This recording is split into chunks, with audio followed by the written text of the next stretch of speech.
Hey, Be Love podcast listeners, it's Sage here, and man, do I wish you were all here sitting in my room right now. And I'm going to imagine on some level that you are, because this is the mysterious world of podcast listening, right? Of virtual sharing, is that we're all alone in our rooms, but we're also learning to connect, I think, and sometimes in even deeper ways than we maybe ever have before, because of the intimacy of me being able to speak directly to you, whether you're doing the dishes or on a run or, dealing with any number of other tasks of life that we are all so charged with in this modern world that we live in. So we're having an intimate moment, even if you're not here with me in the flesh.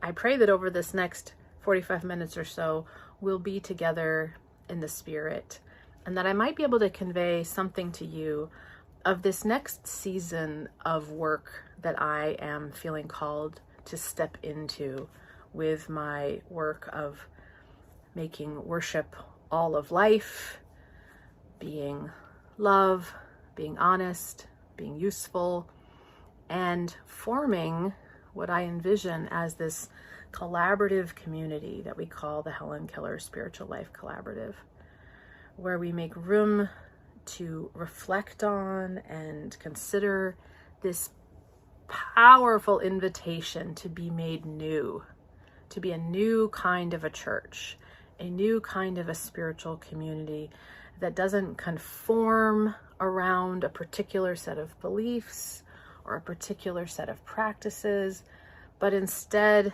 is committed to embodying the fullness of life, honoring the divinity of every moment of life, and honoring the divinity of all of life, of all of the people in our human family, the animals, the plants, the minerals, the universe, the beautiful universe that we are inhabiting and a part of.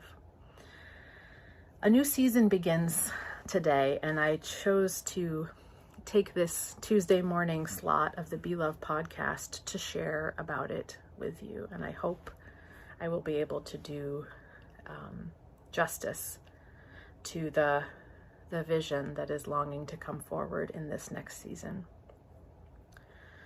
So we have been on this journey of Be Love for quite some time with the Be Love podcast, and I hope you've enjoyed the interviews that I have had with so many wonderful humans on the planet. I've had so much fun interviewing all of you, and I'm excited for a whole other season of more Be Love podcasts, that bringing more people into this invitation to reflect on the movement of love in their lives. So the Be Love podcast is not over. This is not a sign that we're hanging up that pursuit. I know there are many, many more people that I want to hear their stories. And we're not stopping the Be Love podcast, but it's time to add another layer. And love, I really hope you've gotten the message from me so far that love must be the foundation of all of this work, because nothing else can be added unless it is coming from and being added onto this baseline assumption of the presence of love. I hope that message has been conveyed. In these Be Love podcast interviews, I know a big part of last year also was me offering these 12 minutes at 12, these Be Love meditations, which I know some of you tuned into and listened to. I really put a lot of energy this last year into conveying that message of the importance of having a loving stance towards ourselves, towards each other, and towards the moments that we find ourselves in. That's the foundation of this work, all of it. It's the necessary foundation. And I hope that has been being communicated, and I will continue to communicate it, because we can never lose sight of that love. I know I've shared this before, but Helen Keller also perceived this in her life, and one of her quotes is that nature gives away its secrets to those who love it. If we are not approaching the moments we're in with a stance of love, a stance of awe, a stance of acceptance, appreciation, presence, we hardly notice what's happening. We really can't perceive the moment. We can't perceive the wisdom contained in the moment without love. So that will continue to be the foundation. And it's time now to add another layer. And this second layer will be no surprise. It is the invitation to be honest. If you've been tuning in to me for a while, you know that the trinity, the values at the core of this work are be love, be honest, and then be useful. And it's time to wade into this invitation to be honest. I wonder how it feels inside your body when I make that invitation to be honest. If that feels exciting, enlivening, terrifying, normal, abnormal. I hope it feels good. And I hope you feel ready to be honest. I hope you are starting to perceive that honesty is a really useful way to navigate life. And if you're anything like me, this may be a new realization. What I perceive of our moment right now in our human family is that for quite some time we have been trained, encouraged, conditioned, expected to not lead with honesty. Many of the ways I think many of us were raised is we were raised to be good, to be appropriate, to keep things to ourselves, to learn the mores and the habits of the people around us, and then to conform so that we can get along. We can get along in our families, in our schools, in our communities, and fit in, right? We wanted to fit in and we wanted to be accepted. And much of that fitting in, being accepted, was not prioritizing honesty, right? It was prioritizing conformity. And we really got some mixed messages because, I mean, I think in general, humankind has for a long time honored truth. You know, you tell the truth, you don't lie. You know, we say these things and we say them as ideals of behavior and being. And yet when it comes down to it, the social patterns that have been acceptable, most acceptable in communities, have much more prioritized conformity and doing kind of as you are told, as it's expected of you, not just being honest all the time about who you are, what you need, what you're feeling, what you're thinking. In general, there have been actually limited spaces that encourage real honesty. I would say that those spaces are growing and have been growing for some time. Certainly the advent of therapy and psychology has made a whole lot of room for people to be honest with their therapist or with their trusted helper. I'm a minister, and one of the blessings of being a minister has often been to be a safe person for people who are looking to speak candidly about their life, about their challenges. And so sometimes I've been gifted with being a person that people feel safe coming to be honest. And there are, certain communities and subcultures that have emerged. I think of artistic communities or musicians or, certainly spaces where people are being creative have tended to make room for more honesty, art and creativity being these places where we are invited to be honest through our art form or through our creation. Funny enough, even like theater and acting is sometimes a place where people have been encouraged to be honest, to engage their honest feelings to fulfill a role. So on some level through theater, people are able to be honest, even as they are depicting a story that isn't actually theirs.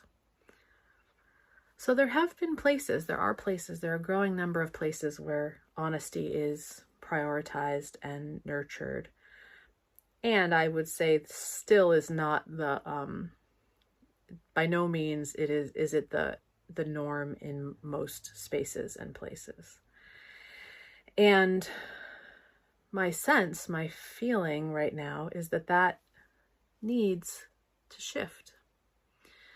That this invitation to be a new church, this invitation to be living into a new era of our human family, one of the core pieces of that invitation, as far as I can tell and see, is this invitation to be more aligned and honest with ourselves and with each other. That for a very, very long time, one of the greatest gifts, or I guess greatest skills of human beings, maybe the thing that sets us apart from the animals, has actually been our ability to be dishonest, right? To have one experience on the inside and then to put forward a different experience on the outside. Like that's, on some level, you might say or believe that's the superpower of human beings, our ability to be dishonest. I remember when my children were small and we were meeting with the pediatrician, and he asked us if they lied, specifically because it was a developmental milestone, when a child begins to perceive that they can lie, that they can have a different experience on the inside than they do on the outside. And it's a necessary milestone in our human development. So it's a faculty that we have been given as human beings, and we have exercised that faculty. And we probably couldn't have developed to where we are now had we not had this freedom to lie, to have a way of putting ourselves out in the physical that is not in alignment with what is happening on our inner being and our inner experience. So if you're conscious of being dishonest in your life, with yourself, with others, you're in good company. I am in no way suggesting that that this part of who we are shouldn't have been exercised. It had to be. And as I'm suggesting, for many of us, it was required, and perhaps it's still required in your life and the circumstances that you're navigating in, that a certain level of disalignment is necessary.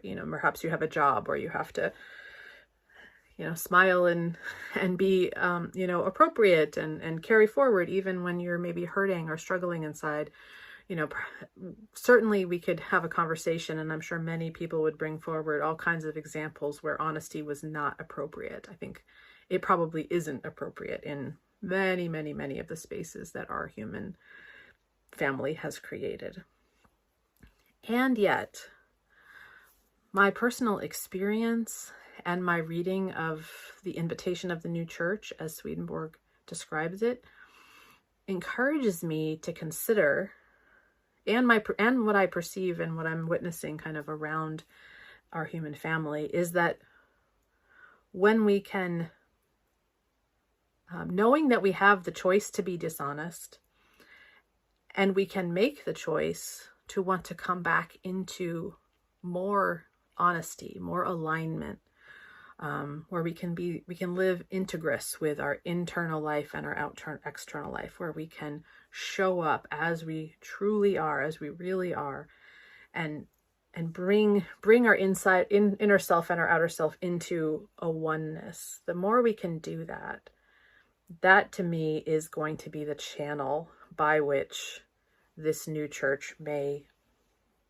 emerge into our individual and our collective lives. That I really don't see any other path to get there, any other path to the holy city. This this practice of dishonesty, this practice of prioritizing the way we look over the way we feel, prioritizing fitting in over being ourselves, prioritizing, smushing down or suppressing our feelings or our callings or our interests so that we can fulfill the expectations of the people around us. That whole endeavor, that whole project that we've been up to for quite a few generations now, maybe thousands and thousands of years, that whole project, in my estimation, is just going to keep leading us down the path that we have been on for some time, that seems to be leading towards just more and more suffering, more and more mental illness, more and more violence and projection, and just all kinds of evil, if I could be so bold as to use that term, more and more experiences of hell upon the earth. And that's not what I'm about. I'm not interested in making more hell on earth or living in hell. I am interested in heaven. I am interested in change and transformation and moving in a new direction. And my strong suspicion, and I'm curious if you're with me, is that honesty is the path to this potential renewed inner alignment with what is true.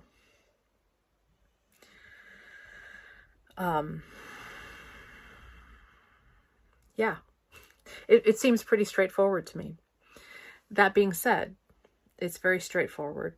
It's not complicated, and it's also incredibly hard. And I'm not in any way suggesting that it is not difficult to be honest and to go through this path of honesty and coming back into alignment between our inner selves and our outer selves, between who we are and how we feel, all the things we've suppressed, all this stuff. Bringing this into alignment with our ideals and with how we live in the world is difficult work. I have been in the midst of that work for a while now, very intently for 5 years now, probably. And I have plenty of work left to do. The more honest we get, I think, with how out of alignment we are, the more emerges. Like, there's just the truth is we've been pretty out of alignment. We're deeply out of alignment, and I wonder if you disagree with me. And this isn't just because I myself am so broken and faulty, but I am a member of our human family, and our human family in general is out of alignment with itself, out of alignment with our creator, our source, out of alignment with the truth of who and what we are, which is, as we started from, love is a oneness, right? We all exist on this planet together. There is something that unites us all to this earth home, and we only survive or die together, right? Like, we're not in this by ourselves. We are in this together. And yet, where do we hear that message when we look at the structures, the political, the economic, the educational, all the structures of our world? Where do those structures point back to that unity or that oneness? Very few. Most of those structures are articulating difference, distinction, power over, power under. Most of the structures of our world, politically and all the other lees, are defining you against me against you, me against myself, setting up ideals of activity and action that are very, very often deeply out of balance with what would actually be healthful and nourishing to our communities and to our planet. I mean, we basically have the information now that the course we are on as a species is leading towards just extinction. It's a course of war and conflict and inequity and injustice and extraction, and I mean all the things. It's pretty dire. It's very dire.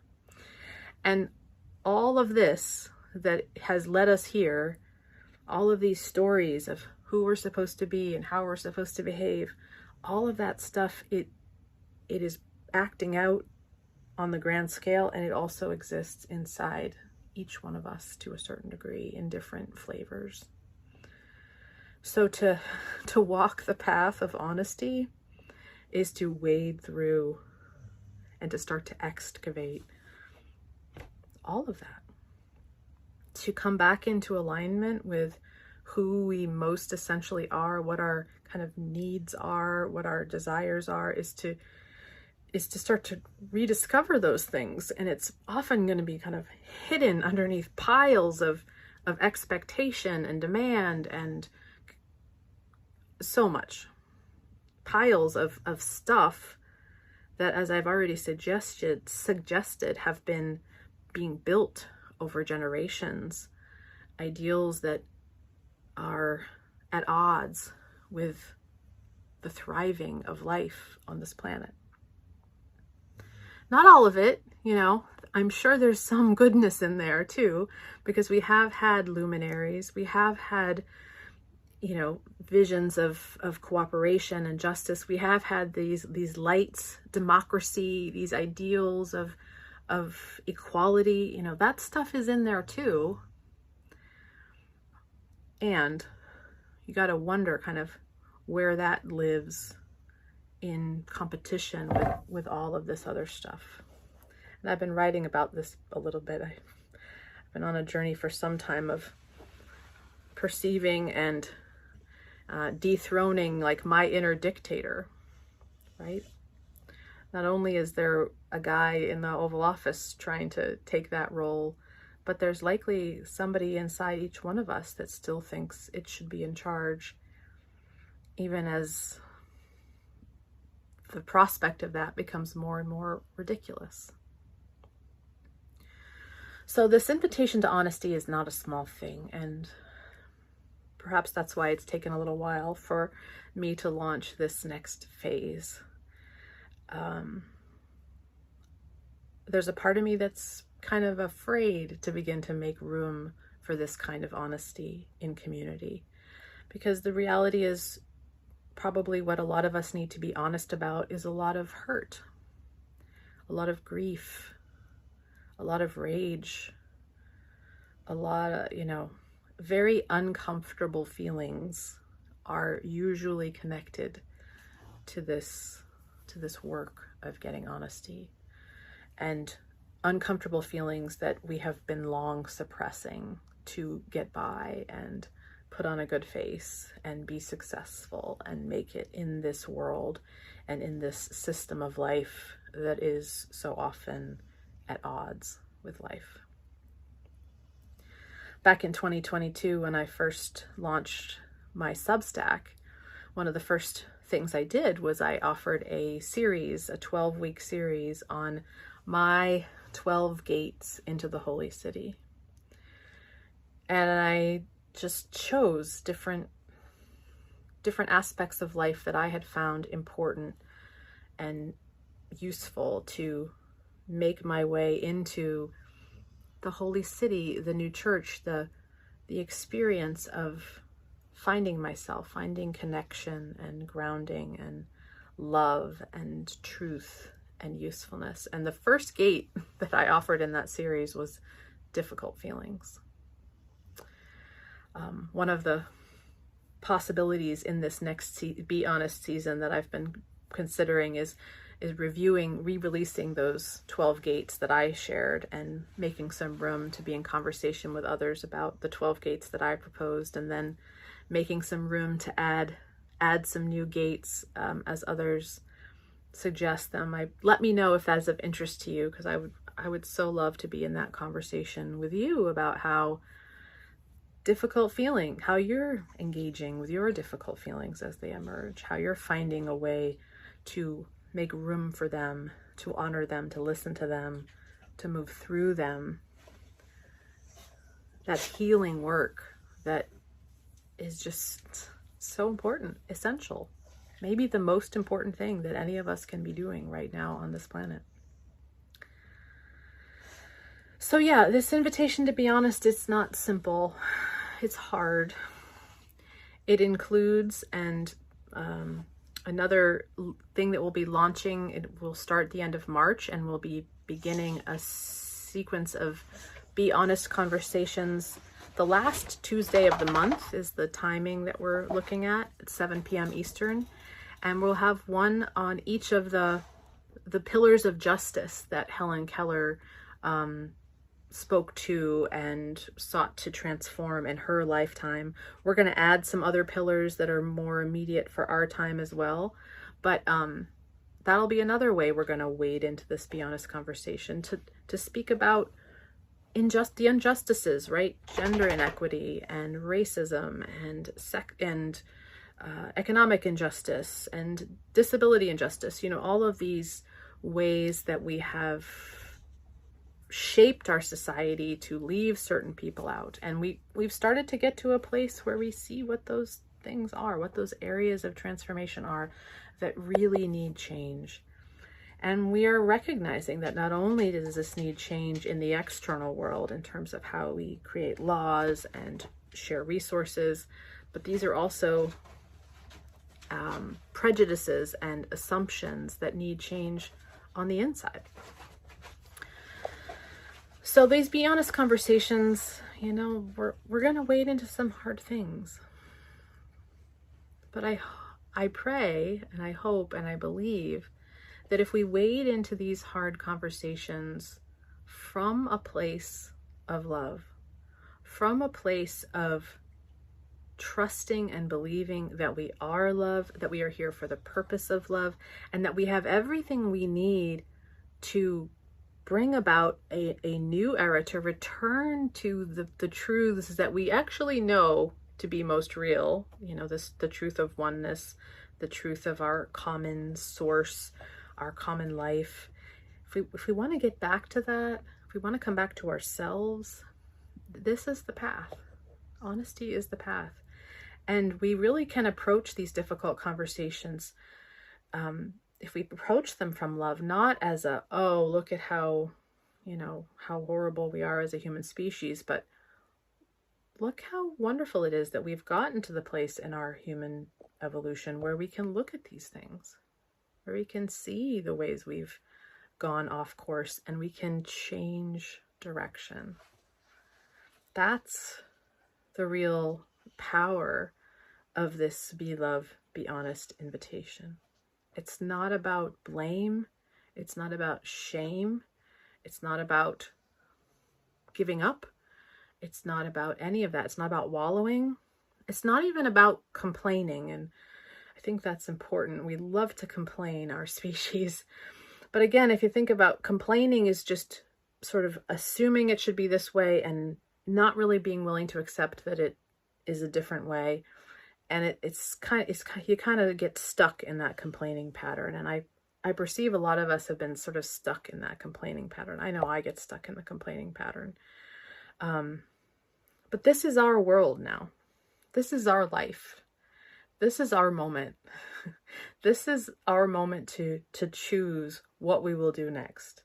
And when we see aspects of our lives that we don't like, aspects of our civilization, aspects of our congregations, aspects of our denomination, whatever organization you are a part of, whatever civilization, whatever piece of earth you are inhabiting, if there are parts of that part of your life that you don't like, that you are starting to see are causing harm to yourself and to others, now is the chance to notice that, to name it, even if it's only to yourself at first.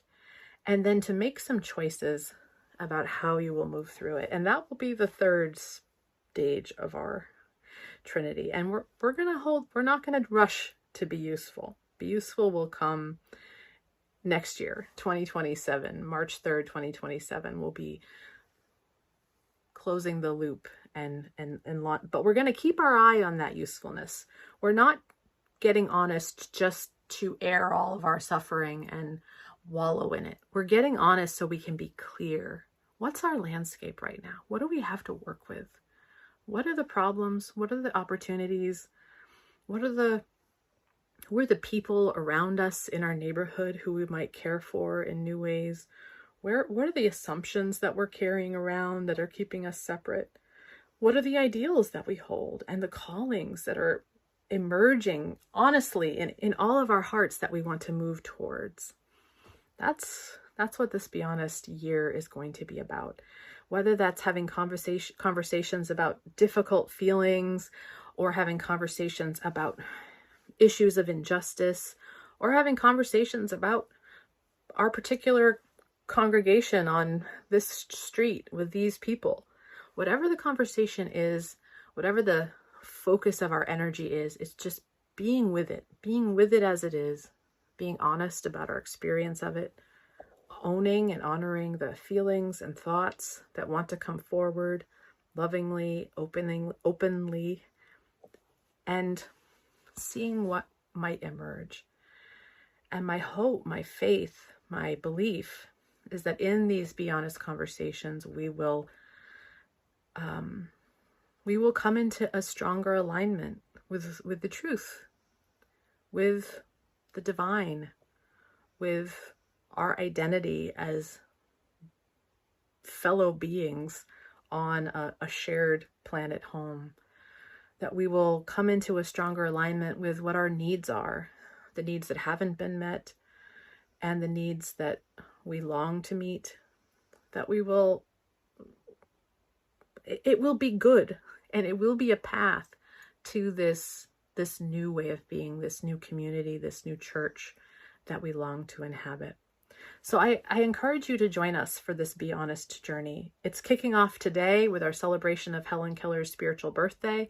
So if you're listening to this early enough in the morning on March 3rd, we have 2 Zooms happening today. One is at 11, one is at 7 p.m. Eastern time. But this is just the beginning. This week is just the beginning of our Be Honest journey. It will continue throughout the year. If you are a part of a community who would like to join this Be Honest journey and have some support to facilitate conversations for your community, please get in touch. We'd be so excited to work with you, to listen to you, to feature you in this journey that we're on. If you have a particular topic that you would like to get honest about with us, reach out, let us know. This is going to be a collaborative year, a collaborative effort, and I'm really looking forward to what is coming into being and what will coming into being through this year. It will be challenging, but it will be fruitful. I just know it. Honesty is the path to truth. Honesty is the path to alignment with who and what we really are. And honesty will help us to prepare the vessel so that love can come through, wisdom can come through, new possibilities can come through that have as of yet been realized for ourselves as individuals, for our families, for our communities, for our countries, for our churches, for our world. So, welcome to our year of Be Honest. Thank you so much for listening, and I'm really looking forward to being in this conversation with you. Many blessings, friends. And I love it when we both are